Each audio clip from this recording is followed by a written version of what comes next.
Hey everybody, Marc Sadowski here with Tiny Shutter.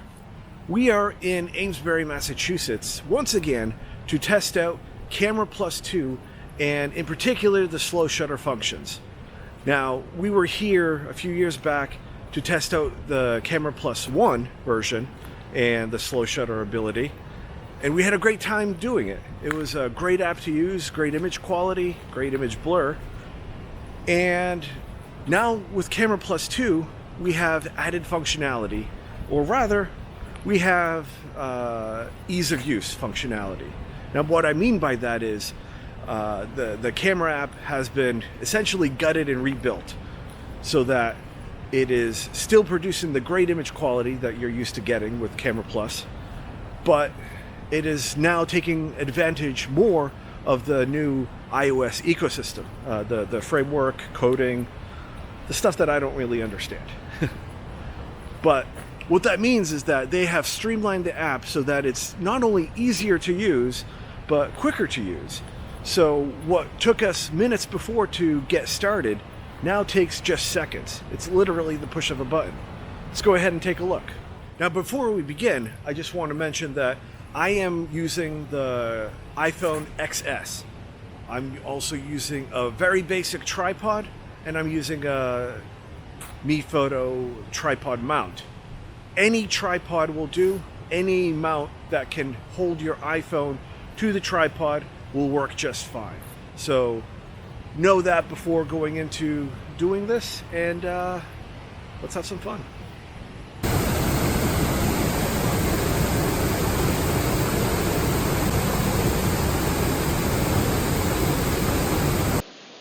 All right, here we are in my app.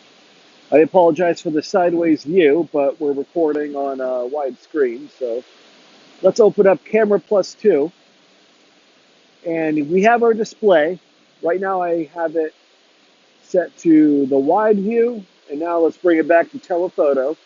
By the way, I'm shooting on the iPhone XS. And we're going to hit the plus button near the shutter button. And we're going to bring it down to slow shutter. And right now we have an overexposed image. We are going to adjust that by moving the brightness feature that's right near the white balance. As moving the dial, you can see that changing. We're going to change the shutter speed right now. We're going to bring it down to probably 6 seconds is a good time. Let's adjust our composition here. It's not going to be the prettiest photo, but it'll get the message across. And we have I think the brightness is set pretty good. You could tap on that just to be focused properly. But now let's go ahead and hit the shutter button. And we have the countdown of 6 seconds. You see the exposure being taken. That's a pretty good blur. Let's move it to, let's go 12 seconds. We're going to hit the shutter again.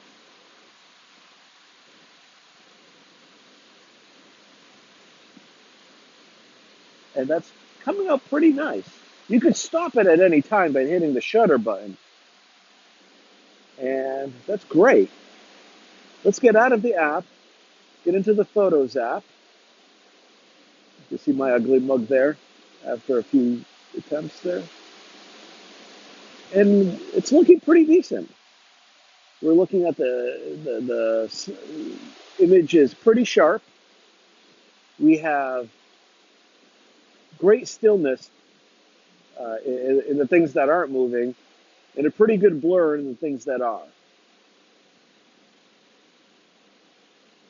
And we got it. Let's see if we can take a few more photos.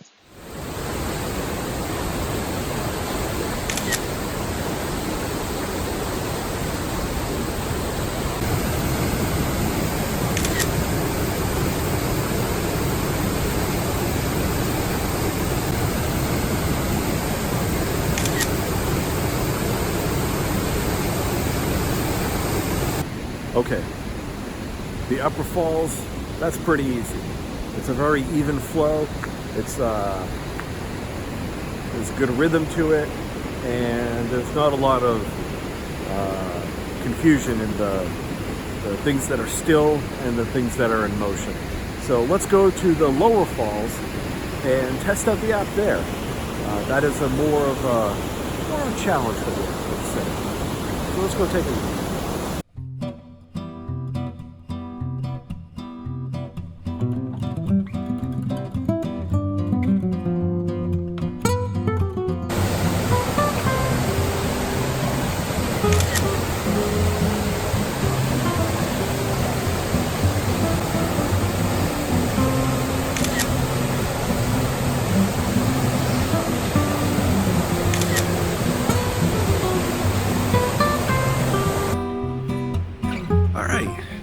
The waterfall was loud, and that's okay, because we were still able to photograph it just fine with Camera+2. The amount of water is a bit excessive, but we were still able to get our shot. As you can see from this clip here, we were able to lock our focus fine. The parts that were meant to be still remained still and nice and crisp.